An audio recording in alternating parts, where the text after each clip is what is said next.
hello चिंता কৰি আছো জানে হিন্দু হলো কি হল তথাপিতো একোতে ৰেহাই নাই দেখিছ না এই তিলক লুচু হিন্দুৰ আছে মানে মই বিবাহিত গেৰুৱা বস্ত্ৰ পৰিধান কৰিছো দেখিছেই নহয় তথাপিতো জানো কবাত ৰেহাই পাইছো কতো ৰেহাই নাই পোৱা মুছলিমে যিমান কৰ কাটল দি আছে আমিও সিমানেই দিছো মিঠা তেল 250 সিলিন্ডাৰ 1000 পেট্ৰোল ডিজেল 100 টকা কিহত ৰেহাই পাইছে বাৰু হিন্দু বুলিতো কোনো ৰেহাই পোৱা নাই হা সুৰক্ষিত নেকি সুৰক্ষিত বুলি অনুভৱ কৰা নাই প্ৰধানমন্ত্ৰীয়ে যদি তেনেকুৱা হয় তো আমাৰ কি গ্যাৰান্টি আছে আপুনি কওকচোন কিবা গ্যাৰান্টি আছে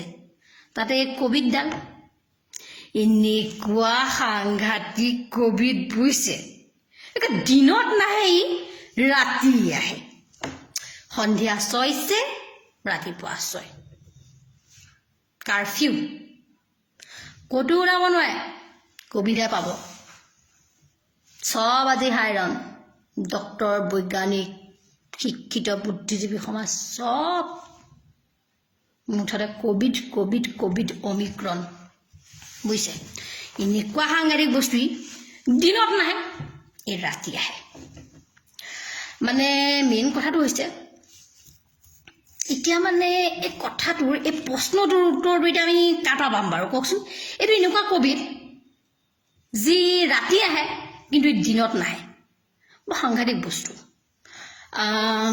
সবে সব কৰিব পাৰে কিন্তু স্কুলবোৰ বেছিকৈ খুলিব নোৱাৰে আৰু ইমান ল'ৰা ছোৱালীৰ কথা চিন্তা কৰে কিন্তু যোৱা 2 বছৰত এই শিশুসকলৰ কাৰণে ভ্যাকচিন কিন্তু এতিয়ালৈকে উদ্ভাৱন হোৱা নাই আপোনালোকে জানে না জানে একদম জন্মৰ পৰা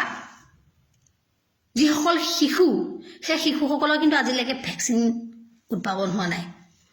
বা আচৰিত কথা বাৰু এইবোৰ কথা বাদ দিয়ক এটা মেইন কথাটো হ'ল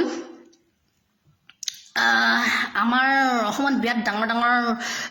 মানে জ্ঞানী গুণী লোকসকলে বৰ্তমান শাসন কৰি আছে 1980 চনৰ পৰা বুলি তেখেতলোকে অসমীয়া জাতিটোক ৰক্ষা কৰিম বুলি নিকক ককালত টকালি বান্ধি তেখেতলোকে ৰাজপাত খাই আছে নহয় আচৰিত একেবাৰে অসমীয়া জাতি একদম ৰাখিবই তেওঁলোকে কথাই নাই কিন্তু কি হ'ল 2022 চনৰ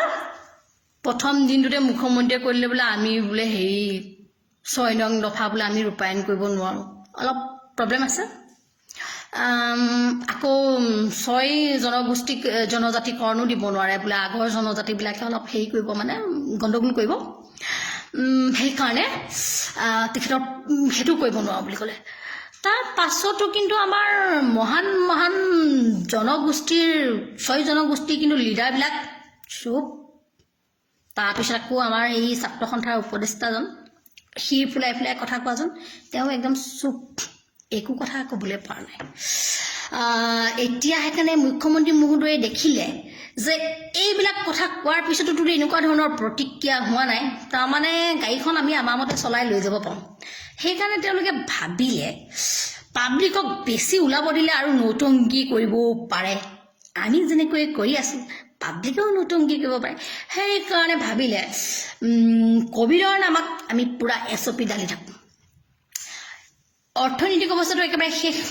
ভাৰতৰো শেষ অসমৰো শেষ গতিকে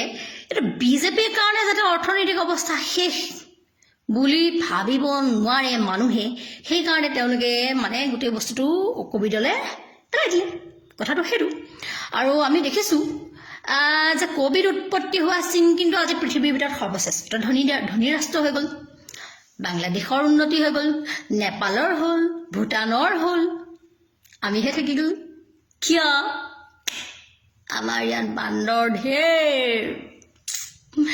আমাৰ ইয়াত ঢেৰ বান্দৰ সেইকাৰণে আমাৰ আজি এনেহেন গতি এই সব কথা ভাবি আছো ইমান গভীৰ গভীৰ কথাবিলাক ভাবি থাকিলে মানে মাথাটো একদম হেং মাৰি যাব যে সেইকাৰণে মানে আকৌ ঘূৰি পকি এটা কথাই ভাবিছোঁ আমাৰনো কি হৈছে বাৰু আমি হিন্দু হৈ দেখোন আমাৰ একো লাভেই হোৱা নাই আমি দেখোন একো সুবিধাই পোৱা নাই আমি একো দাম চামটো সস্তাত পোৱা নাই সব দেখোন আমি দাম দিয়ে কিনি আছোঁ এতিয়া মানে কি যোগ কৰিম ভাবিয়ে পোৱা নাই লাষ্টত আকৌ সেই একেটা কথালৈকে ঘূৰি ঘূৰি আহিছোঁ কবিতাটো কেনেকুৱা বস্তু ৰাতি আহে এই দিনত নাহে উত্তৰটো কোনে জানে অকণমান দিব হা বুলি আশা ৰাখিলোঁ শুভৰাত্ৰি